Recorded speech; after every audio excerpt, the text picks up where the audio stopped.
সুপ্রিয় দর্শক, আসসালামু আলাইকুম। নিউজ 24 এর আজকের সর্বশেষ সংবাদে আপনাদের সবাইকে স্বাগতম। প্রথমেই জানিয়ে দিচ্ছি সংবাদ শিরোনাম। নতুন দল ঘোষণা 28 ফেব্রুয়ারি, যা জানালেন সার্জিস আলম। নির্বাচন ডিসেম্বর বা সর্বোচ্চ পরের বছরের মার্চের মধ্যে, যা জানালেন প্রেস সচিব। নির্বাচনের রোডম্যাপ না দিলে ঈদের পরে আন্দোলনের হুঁশিয়ারি বিএনপি নেতা হারুনের। চাঁদার টাকা ভাগাভাগি নিয়ে বিএনপির সংঘর্ষ, আহত 15। জুনের মধ্যে স্থানীয় সরকার নির্বাচন নয়, ইঙ্গিত সিইসির। জাতীয় নির্বাচনের আগে স্থানীয় নির্বাচন মেনে নেব না, মন্তব্য মির্জা ফখরুলের। এতক্ষণ শুনছিলেন সংবাদ শিরোনাম। পুরো খবর পেতে ভিডিওটি শেষ পর্যন্ত দেখুন। সর্বশেষ সংবাদ পেতে চ্যানেলটি সাবস্ক্রাইব করুন। এবার বিস্তারিত। নতুন দল ঘোষণা 28 ফেব্রুয়ারি, জানালেন সার্জিস আলম। জাতীয় নাগরিক কমিটি ও বৈষম্য বিরোধী ছাত্র আন্দোলনের উদ্যোগে আগামী 28 ফেব্রুয়ারি নতুন দলের আত্মপ্রকাশ ঘটবে বলে জানিয়েছেন সার্জিস আলম। সোমবার সন্ধ্যায় রাজধানীর বাংলা মোটরে রূপায়ণ ট্রেড সেন্টারে বৈষম্য বিরোধী ছাত্র আন্দোলনের কার্যালয়ে তিনি এই ঘোষণা দেন। জাতীয় নাগরিক কমিটির মুখ্য সংগঠক বলেন, আমরা বিশ্বাস করি হাজারো শহীদের জীবনের ওপরে লাখ লাখ ভাই বোনের রক্তের ওপর দাঁড়িয়েছে যে নতুন বাংলাদেশ। এই বাংলাদেশে দীর্ঘ লড়াই করে আগামী প্রজন্মকে কাঙ্ক্ষিত বাংলাদেশ উপহার দেওয়া আমাদের কাছে একটি আমানত। আমরা আমাদের এই লড়াইটি করে যেতে চাই। তিনি বলেন, এই লড়াইকে সামনে রেখে বৈষম্য বিরোধী ছাত্র আন্দোলন ও জাতীয় নাগরিক কমিটি ঐক্যবদ্ধভাবে একটি রাজনৈতিক দলের আত্মপ্রকাশ করতে যাচ্ছে।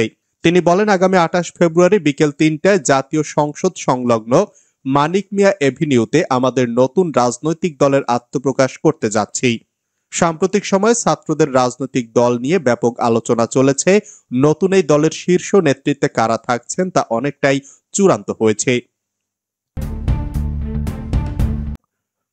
নির্বাচন ডিসেম্বর বা সর্বোচ্চ পরের বছরের মার্চের মধ্যে, যা জানালেন প্রেস সচিব। ত্রয়োদশ জাতীয় সংসদ নির্বাচন চলতি বছরের ডিসেম্বরের মধ্যে অথবা সর্বোচ্চ পরের বছরের মার্চের মধ্যে হবে বলে ধারণা করছেন অন্তর্বর্তী সরকারের প্রধান উপদেষ্টার প্রেস সচিব শফিকুল আলম। আজ সোমবার রাজধানীর ফরেন সার্ভিস একাডেমিতে আয়োজিত সংবাদ ব্রিফিংয়ে সাংবাদিকদের প্রশ্নের জবাবে তিনি এই ধারণার কথা জানান।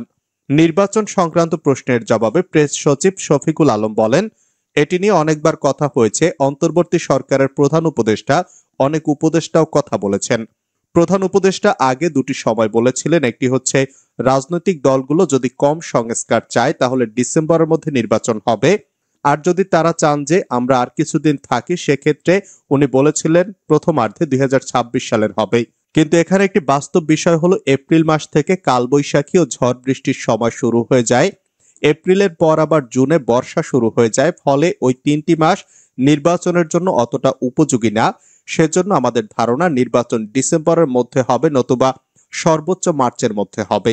সংবাদ ব্রিফিং আর উপস্থিত ছিলেন প্রধান উপদেষ্টার সিনিয়র সহকারী প্রেস সচিব ফয়েজ আহমদ, সহকারী প্রেস সচিব সুচিস্মিতা তিথি। নির্বাচনের রোডম্যাপ না দিলে ঈদের পরে আন্দোলনের হুঁশিয়ারি বিএনপি নেতা হারুনের। বিএনপি চেয়ারপারসনের উপদেষ্টা সাবেক সংসদ সদস্য হারুনার রশিদ বলেছেন, অন্তর্বর্তীকালীন সরকারের প্রধান দায়িত্ব ও কর্তব্য হচ্ছে বাংলাদেশে একটি অবাধ ও সুষ্ঠু নির্বাচন ব্যবস্থা করা। রমজানের মধ্যেই দয়া করে নির্বাচনের রোডম্যাপ ঘোষণা করেন, আর না হলে আমরা রমজানের পরে আরো বৃহত্তর কর্মসূচি নিয়ে মাঠে নামব। হারুনার রশিদ বলেন, অন্তর্বর্তী সরকার ইতিমধ্যে যথেষ্ট বিতর্ক করে ফেলেছেন। উপদেষ্টা মণ্ডলীর সদস্যরা ক্ষমতায় থেকে রাজনৈতিক দল গঠনের প্রচেষ্টা চালিয়ে যাচ্ছেন। এটি বাংলাদেশের জনগণ কোনোদিন মেনে নেবে না। তিনি আরো বলেন, শেখ হাসিনা পালানোর মধ্য দিয়ে আওয়ামী লীগের নৌকা স্থায়ীভাবে ডুবিয়ে দিয়ে গেছে। সেই নৌকা আর কোনোদিন বাংলাদেশে জাগ্রত হবে না। গত 15 বছর হাসিনা সরকার বাংলাদেশের মানুষের উপর জুলুম অন্যায় অত্যাচার করেছে। চাঁদার টাকা ভাগাভাগি নিয়ে বিএনপির সংঘর্ষ, আহত 15।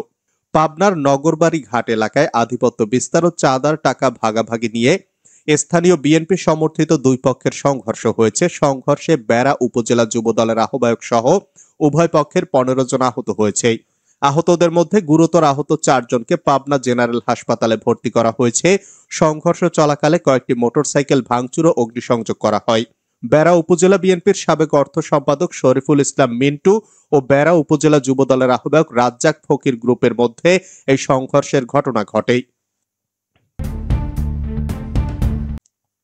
জুনের মধ্যে স্থানীয় সরকার নির্বাচন নয় ইঙ্গিত সিইসির।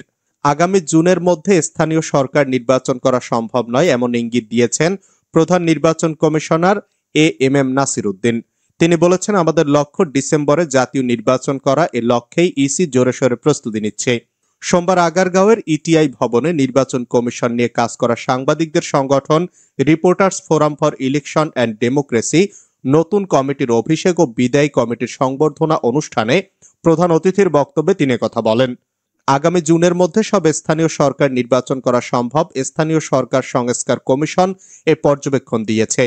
এ বিষয়ে নাসির উদ্দিন আরো বলেন, সংস্কার কমিশন পরামর্শ দিয়েছে জুনে নির্বাচন করা সম্ভব। সেটি সম্ভব হবে যদি 16 লাখ মৃত ভোটারকে বাদ দেওয়া না হয় এবং নতুন ভোটারদের বাদ দিয়ে নির্বাচন করা হয়। ভোটার তালিকা হালনাগাদের কার্যক্রম শেষ হবে আগামী জুন মাসেই।